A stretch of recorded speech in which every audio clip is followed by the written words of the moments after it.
Hello everyone, welcome back. Tracy Evans here. I'm back to showcase some stamps from the Weekend Wow. I hope you're enjoying the Weekend Wow. I have to say I'm really enjoying experimenting with the stamps, and I want to showcase the A4 stamp a little bit more because I think you've got a lot in that stamp and I don't want to just brush past it with one demo, so I want to showcase another one of the images in the A4 stamp. I just think the stamps, sometimes you can look at stamps and they don't speak for themselves, but there's so much detail on these stamps and they're so versatile.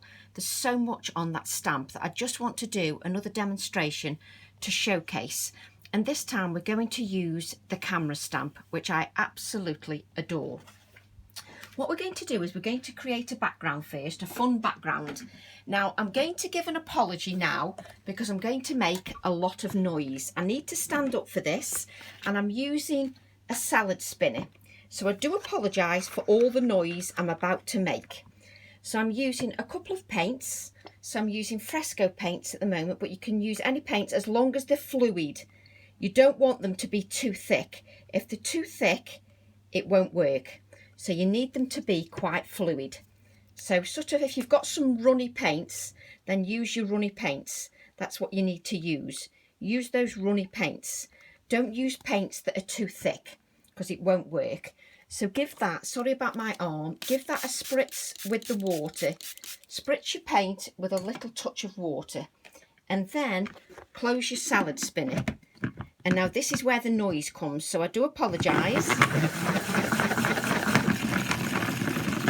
Then I'm going to do it the other way. So you could do this also with a Lazy Susan as well. So you could do it with a Lazy Susan, but look at the background you get. I absolutely love it. Let's just move this out of the way, just so we can see that. Just a little bit of fun. So of course Tracy now needs to wipe her hands because she's got paint everywhere. So just move the salad spinner out of the way. And as you can see, you've got a fantastic background. I mean, look at the background that you get for that. I just love how it spirals off everywhere. I just think that's a really fun technique. So luckily I've got one that I did earlier that's a little bit drier, thankfully. So we'll just put this on one side. Not that I've got any sides left in my craft room because there's so much space taken up. So we'll just give that a dry, even though it is probably quite dry. And what we're going to use is we're going to use this camera stamp. Let me show you the idea I was thinking. You know when you look through a camera lens and you sort of, before the shutter, I just thought this all zooming off sort of went really well with the camera. It could be my mind that's just slightly bizarre, but look at the size of that camera. The camera is a really good size. I absolutely love it. And 1967 is my birth date because then I thought you'd have a piece of me on your artwork every time that you stamped. I like adding these little quirky touches. That's just me. I love quirky touches. So we need another piece of card. So we're just reaching over for another piece of card. And then what I'm going to do is add the paint colours to the background of my card, just so I can stamp the camera so that it coordinates beautifully. So this is going to be a bit of a longer demonstration because there's a few techniques in this. So sometimes you can prep a little bit, but some techniques take a little bit longer than others. So this will take a little bit longer. So what we need to do is get a spare piece of card because we don't want to waste that paint because then you've got another background. So just brayer off your excess paint just so that you don't waste that background. And I actually need about 10 craft rooms just so that I can spread out a little bit. This is why I make so much mess. I try to tidy up along the way. So we've just tidied our space a little bit, like so. And then we're just going to give that paint layer a dry. But this paint layer coordinates with my background, so that'll work really nicely. So I'm just standing up just to make sure everything's okay with my backgrounds and everything. So excuse me for a second. So I'm just drying that. And as you can see, you've got a beautiful background already without doing much else. So what I'm going to do now is I'm going to stamp my camera. Just move these paint pots out the way. And then we can just spread out a little bit. So I'm now going to ink the camera, which has got a little bit of text either side if you want to use that as well. I'm not using it on this occasion, but that gives you an added detail to use. So I'm giving that a good inking because I'm stamping onto a painted surface. And as you know, when you stamp onto a painted surface, it's like a plastic surface. So you need to make sure that you've got a good inking of that stamp. And then just press your stamp onto your painted backdrop. Now, it's important that you allow that ink to sit. I know I repeat myself, but I do that because obviously we might have some new ladies and gentlemen that are just delving into being creative. And if we don't reiterate the basics, then people get frustrated because it's not working for them. So I'm just lifting that acrylic block just to make sure that I get all areas of that stamp. It's quite a big stamp, so I'm just making sure that I get all the areas of that stamp. It wouldn't matter if it was a little bit distressed, to be honest, especially with it being sort of an old-fashioned camera. So it wouldn't matter if it was a little bit distressed. So we'll just lift that once more and we've got a lovely stamped image. Beautiful stamped image. Just look at that. And it even says retro, bit like me, retro. So I love that. And you'll be pleased to know I've cut one out already. But what you could do is, I've added dimension to this, I've added another layer. But what you could do is you could cut that out and add a photograph behind. So if you were sending a 70th birthday card, or you were sending a 50th or an 18th, you could add a picture behind of the person whose birthday it is. Just a nice little touch. So what I'm going to do now is I'm going to bring another level to the project. So I'm just reaching for my non-stick craft sheet, which I've just chucked all over the place. So I'm sorry about that. The doorbell's just rang, like it does when you're live. So I'm just now going to apply my Versamark ink to a non-stick craft sheet. So I'm just applying my ink to a non-stick craft sheet. So just apply an even coat of the Versamark ink, which is a sticky ink pad. So whichever sticky ink pad is your choice, just apply the ink to your non-stick craft sheet. And then what I'm going to do is I've got this Seth Apter vintage beeswax. Now, if you don't have the vintage beeswax, use your ultra thick embossing enamels, use your clear embossing powder, anything like that. Maybe use some of those embossing powders where you've gone off the colour and experiment. So what we're going to do is melt that. And what you need to do is you need to repeat this process several times. But luckily, I've already got another non-stick craft sheet with a layer on, just so that you don't have to watch me building all those layers. So what you do is you melt this embossing powder, this beeswax. And as you can see, it's melting on the non-stick craft sheet. So you melt that, and then while it's hot, you add another layer of the beeswax. So you melt all this layer, and then when it's hot, you add another layer of beeswax. So we'll bring in the one we've done before. Just move this out the way and bring my stamp in. So as you can see, this has had several layers. So I can remelt this just so that I can get it fluid.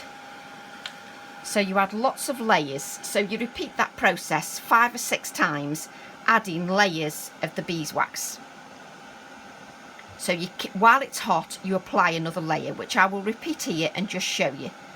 So I'm just remelting this, and the reason I did this was so that you weren't waiting 15 minutes for me to melt 5 or 6 layers of the embossing powder. Now it's important that you have your melted molten embossing powder nice and fluid before you do the technique. So what we're going to do is we're just melting this, we're just reheating it, because I've added 5 or 6 layers. So don't dip your finger into that because it's really hot. So I'm just adding this layer, and then what I'm going to do is show you what I did I literally melted each layer until I got 5 or 6 layers. Then I added another layer like so, and then I tipped the excess back into the pot. And as you can see, each layer sticks. Whoops, each layer sticks. And what you do is you then just remelt that powder, just so that it's nice and molten. And I'm just going to move this on one side while I bring my stamp in for inking, just while we melt that. So what I'm going to do then is I'm going to use my VersaFine Clair, and I'm just going to ink. I'm trying to do 2 things at once. I'm just going to ink my camera stamp with some black VersaFine Clair, and the reason I'm inking the stamp is so that when I stamp it into the molten embossing powder, then the molten embossing powder, it will release from the stamp. That's why I'm adding some ink. So I'm just going to move this stamp out the way just so we can bring this in so you can see what I'm doing. So I'm just melting this until it's nice and molten and melted.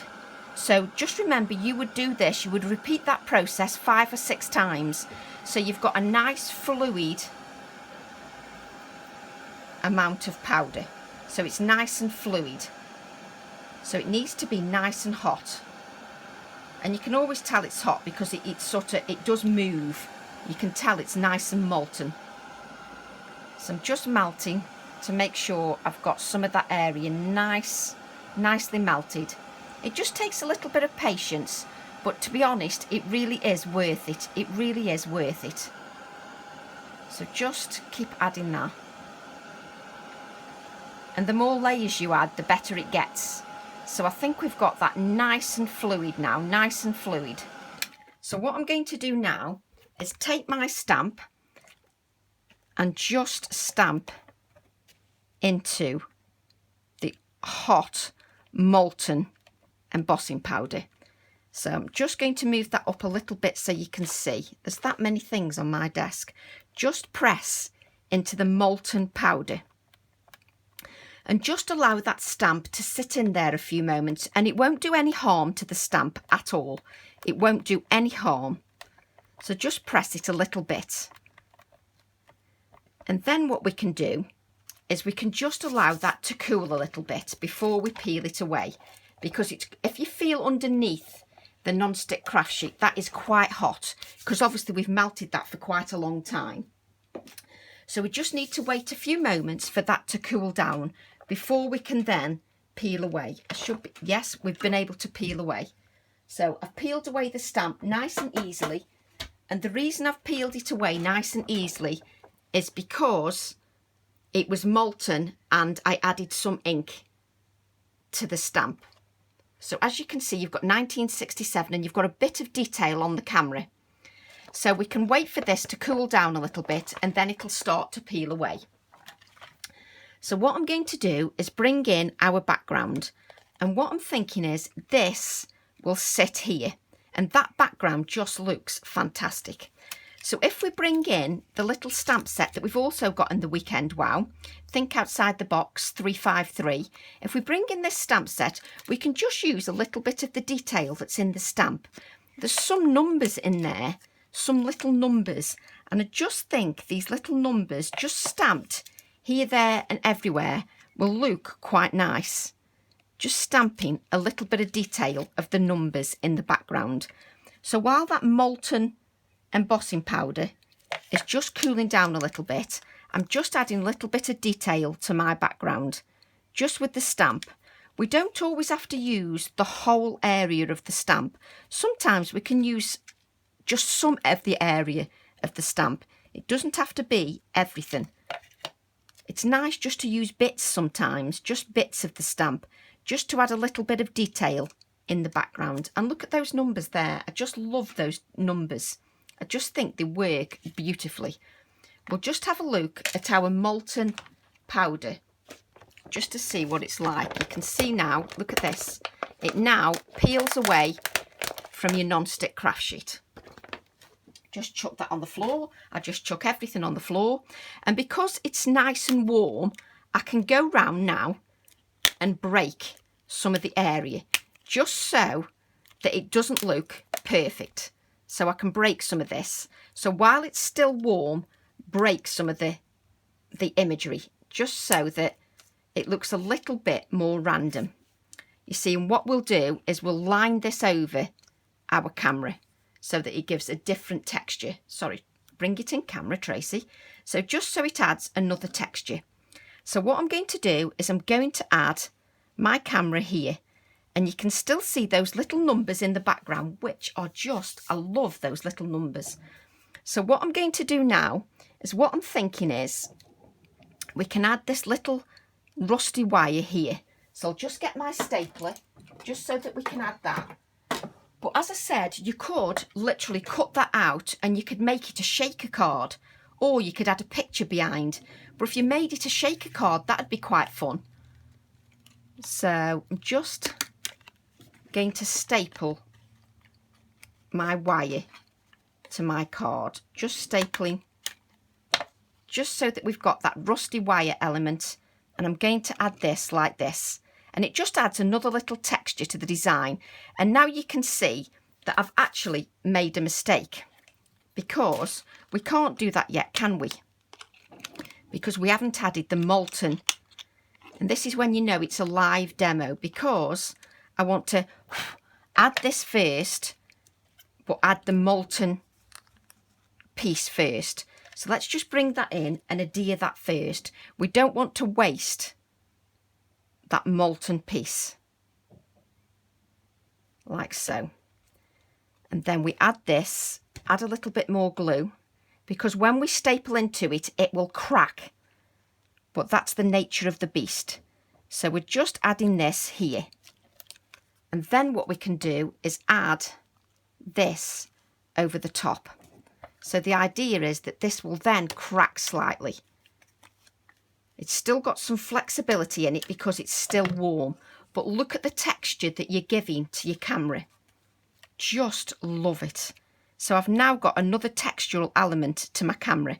It's not flat, it's not boring. It gives it a nice detailed textural element. So I'm now going to adhere that to my card. So just adhere this to our card. Oh, and the adhesive works. The adhesive actually works. Wow. So now I'm going to place this here, like so.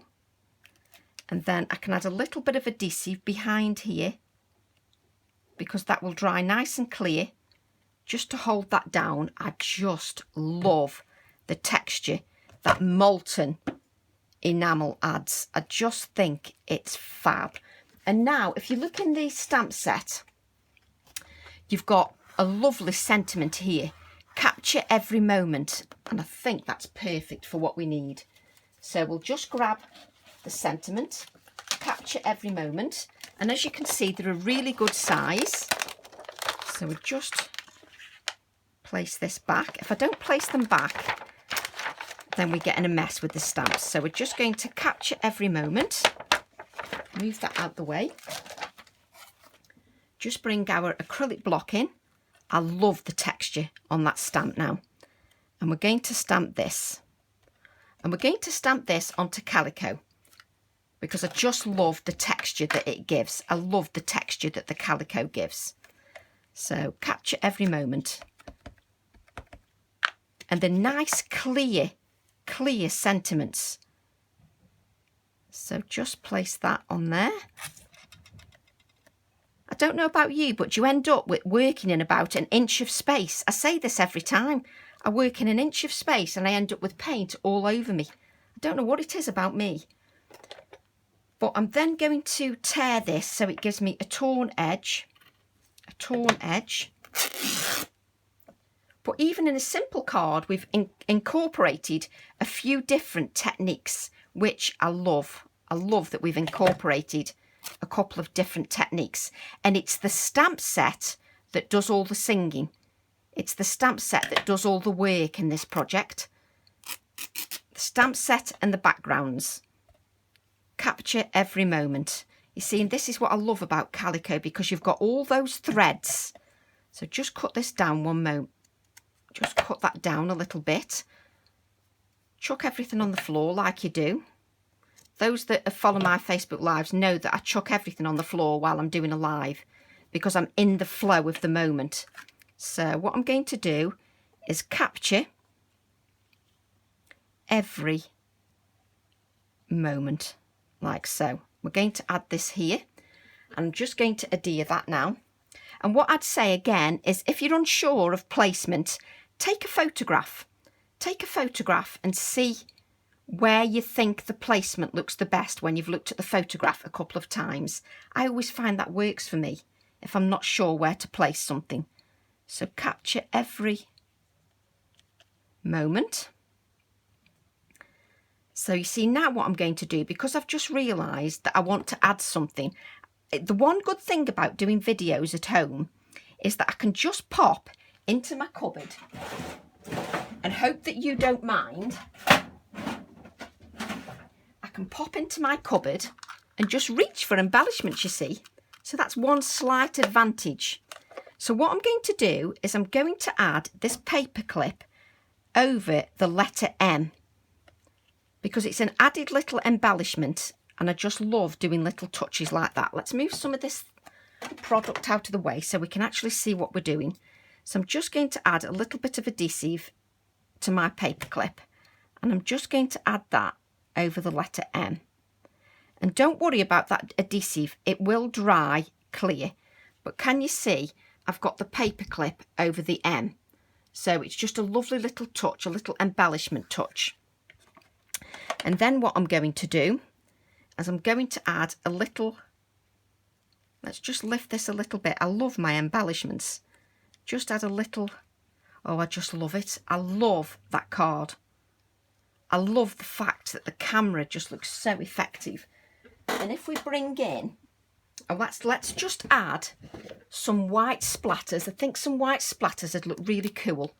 So just add some white splatters just to the background of the card.